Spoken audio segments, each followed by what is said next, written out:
त्यांच्याविषयी माहिती घेणार आहे. आणि त्यांच्या घरी येऊन मला आता भेटले त्यांचे चिरंजीव मारुती चिनगोंडा. तर त्यांच्याकडूनच आपण त्यांच्या वडिलांच्या विषयी माहिती घेऊया. मारुती सोमास चिनगोंडा यांच्याविषयी माहिती घेऊया. नमस्कार. नमस्कार. तर मला पहिल्यांदा सांगा, मारुती सोमास चिनगोंडा हे बळवमांच्या बकऱ्यामध्ये जात होते. हा, मग ते तुम्ही त्यावेळेला किती वर्षाचे होता? मी 7-8 वर्ष. 7-8 वर्षाचे होता. हा मग तुम्ही त्यावेळेला मामांना बघितलं, बघितलं. बकऱ्यामध्ये गेला होता काय? हा, मामाला बैठले इथंच येणार होतं ते हा. औरणाळा सारखं. औरनाळा. हा, हा. औरनाळा ते मादळ अंतर किती आहे? 1 किलोमीटर पण नाही हो. 1 किलोमीटर पण नाही. नाही. मग इथून 1 किलोमीटर पण अंतर तुमचं त्या ह्याच्यापासून नसायचं, एवढ्या जवळ तुम्ही असायचं. होय, शेतच इकडे आहे म्हटल्यावर आम्ही शेजारीच पडलो. त्यावेळी मामांच्या बकऱ्यामध्ये तुम्ही जात होता. हो. तर मग वडिलांनी सेवा कशी कशी केली ते सांगा मला. वडिलांनी म्हणजे वर्षाला, हा. आता वर्ष संपलं हा. आणि दुसरं वर्ष चालू झालं हा. आणि 6 महिने जायचं. बर. हा, 6 महिने जायचं, 7 महिने जायचं, वर्षभर बी जायचं. तिकडं जायचं. हा, जायचं. तुम्हाला सत्य हा. सांगतो, हा. आमचा बाबा आजारी पडले. हा. बाळाचा जिवंत होता. हा, हयात होतं त्यावेळेला. हा, जिवंत होता. हम्म. मग त्यांनी बोलणं झालं, बर. आमचं बाबाचं हा. आणि बाळूमामाचं हा. बोलणं झालं. बर. आता हे 1000 रुपये घे. हा. बाळाचा हा. सांगितलं, हा. हे 1000 रुपये घे हा. आणि तू घराकडे जा हा. आणि तुझं माझं हे एकच दिवस सांगितलं. तुझं माझं हम्म, हे एकच दिवस एकच दिवस. म्हणजे? तुम्ही घराकडे जा. हा. त्यांचे संपलं हो. आमचं बापरे बाबाचं. बापरे बापरे बापरे बापरे. हा. असं सांगितलं त्यावेळेला होय बाबांना. होय. सगळं आठवण आहे हो मला.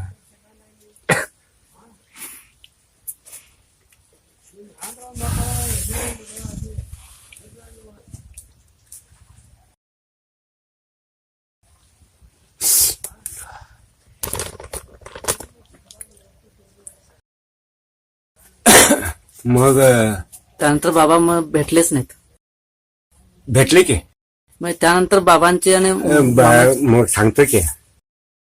हा. मग आमचा बाबा काय केलं, मग असं का म्हटलं, मामांना विचारले. हा, हा. तुझं आता संपलं, हा. आता महिन्याभर घरात जाऊ हा. आणि त्यातनं झालंच. अरे बापरे, असं सांगितलं मामाने. 1000 रुपये दिले. हा. हम्म. मग त्यांना आधीच माहित होतं सगळं होय. मामा. हा. हा. ते काय सोपं नाही. हा. आता आम्हाला काहीतरी संकट आलंय हा. असं पाया पडलं मी झालं. हा. हा. तुमचं बाहेरच जाते. जाते. वडिलांना काय झालं होतं मग? हा? काय झालं होतं वडिलांना? वय संपलं की. वय संपलेलं. वय संपलं. संपूर्णच आहे. म्हणजे काय बाकीचं रोग? बाकीचं काय नाही. असं हा. असं काठी यायचं, हा. चालत जायचं. तिथं जायचं चालत. होय. अरे बापरे, म्हणजे शेवटच्या भेटीमध्ये हा, मामांच्याकडनं हा. 1000 रुपये मिळवले तुमच्या वडिलांना. होय. 1000 रुपयाचं म्हणजे मागायला नाही. प्रसाद दिलाय. हा. मागायला नाही. हा. हा. त्यांनी जवा हा. तुम्हाला खर्चीला हे घेऊन जा अरे बापरे बापरे. असं सांगितलं. मला सत्य सांगायचं म्हणजे. अरे बाबा, काय नशीबवान आहे तुमचे बाबा. होय. खरंच किती सेवा केली असेल. मामांनी स्वतः काढून हातात खिशातले पैसे दिले. होय. म्हणजे सेवा भरपूर केली त्यांनी. आम्ही सारखं दिवसाला नाही म्हटलं तर मी 10 वेळ तरी आठवण करतो मी स्वतः मामांची. हा. मग अशी तुमच्या पप्पाने मला सांगितलेलं की इथं ह्या ठिकाणी घोडा आणि एक वासरू आलं होतं. त्याविषयी सांगा जरा. वासरू बकरी आलती. बकरी आलते. काय झालं होतं ते? त्यावेळेला? तेव्हा एक तर पप्पा मारून आणलेलं मला हा, म्हणजे कुठं? तिथं आवरणार होताना. औरनाळ? औरणामध्ये बकरी होती. हा मग आम्ही सगळी होतो तेव्हा ह्यो घरलाच जाय नव्हता. हा मग जे पप्पा येऊन याला मारून इकडं आणले. हा हा हा. आणलेलं. बकऱ्यातनं मारून इकडे आणलं. हा तेव्हा मग इथं घरात बसलेला हा मी जाणार आहे म्हणून. हा. तू किती वर्षाचा, कधीची गोष्टी? किती 7वी असताना. तुम्ही 7वीत असताना? हा हा. तेव्हा बर. तेव्हा मारून आणलेलं. हा एक दिवशी घोडा आला, हा मग घेऊन गेला. हा आणि दुसऱ्या दिवशी मेंढर आले सगळी, सगळ्यात घुसलेले सगळे. हा मग पप्पा म्हटला हा पाठवतो घे म्हटलं, पाया पडलं मग गेला. हा हा. त्यावेळेपासून पप्पा कधी अडवत नाही? हा. नाही बोलवायला तेवढे येतात, येतो म्हणतात आणि येतात लगेच. तू कसं काय ह्या बकऱ्यामध्ये गेलास? मी आधी लहानपणी आमच्या घरासमोर होती ना, तेव्हापासूनच आवड. पहिल्यांदा किती वर्षाचा असताना गेलास बकऱ्या? पहिल्यांदा 5 वर्षाचा होतो तेव्हा पप्पांसोबत गेलतो. तेव्हापासून घेतलं म्हणच नाही आहे. मी मे मध्ये कुठल्या गावाला जायत नाही, हा. बकऱ्यातच. बकऱ्या आम्ही दोघं पट्टा असेल तिथं त्यांनी फोन करतात, बसनं जायचं. तुला बकऱ्यात एवढं जायला आवडतंय, खेळा वगैरे वाटत नाही सगळ्या मुलांच्या? बकरीच आवडते तमाशी. बकऱ्यातच असं मन असं शांत राहते. घरात बी असं थांबावं असं वाटत नाही.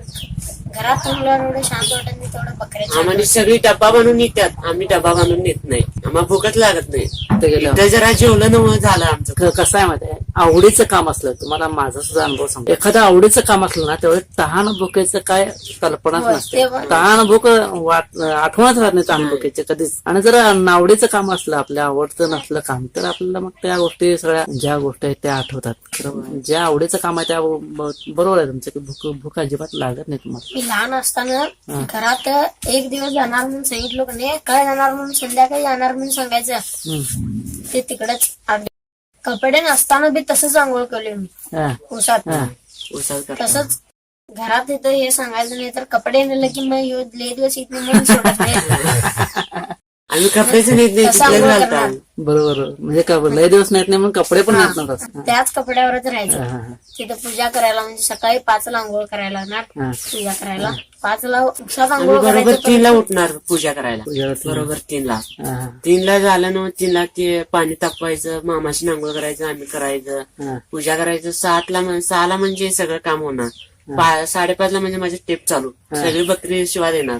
ते दिवसभर बकरी राखते आणि पूजा करते म्हणून होय. सगळी शिवा देणार. आम्ही गेलं की खांडाकडे खरं दिवसभर एवढं बकरी आपण तुम्हाला कंटाळा येत नव्हता? नाही नाही वाटतच नाही अजिबात.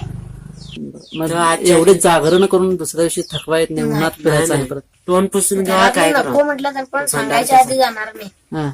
दुसऱ्या दिवशी येऊन घरात मारच खाणार. मारच. आणि आणि मला अजब वाटतंय की तू खेळायला कसं का जात नाही? मुलांच्या मध्ये खेळायला वगैरे आवडत नाही म्हणतोस, बकऱ्यामध्ये जायला आवडतं. मी अजबच, मला खरोखर आश्चर्य वाटतंय. मुलामध्ये खेळायला थोडं तरी जात असेल तू थोडं शाळेत असताना खेळायला असताना. मग इथे गावामध्ये सुट्टी जात असली तर काय वाटत नाही. मग ज्या वेळेला तू बकऱ्यामधून फोन येतो तुला, हा त्यावेळेस समज तुला असं कधी वाटलं काय की राहू दे बकऱ्या, आज जायचा कंटाळा आला, नाही, आज कधीच खेळूया आपण असं मुलांच्यावर? नाहीच. कधी मला आणि ह्योला फोन फोन आला, आलं, मला फोन, पहिला आम्ही दोघं जाणार. जायला कसं घरातल्याच हे करायचं, रमवायचं, पाठवून दे म्हणून. तेच बघायचं. हा. घरातलं फोन कसं पाठवायचं, एवढं कसं मला कटवायचं कसं घरातलं? पाठवून दे त्यांनी. ते काय तर करत बसायचं. हा. आज तुमची 3री पिढी आहे. मला खरोखर ऐकून खरोखर बरं वाटलं. 3ऱ्या पिढीचं सुद्धा तुमची मामांची सेवा सुरू आहे. आणि ह्या भक्तीमुळेच त्यांनी जे पेरून ठेवले मामांनी, जी काय माणसं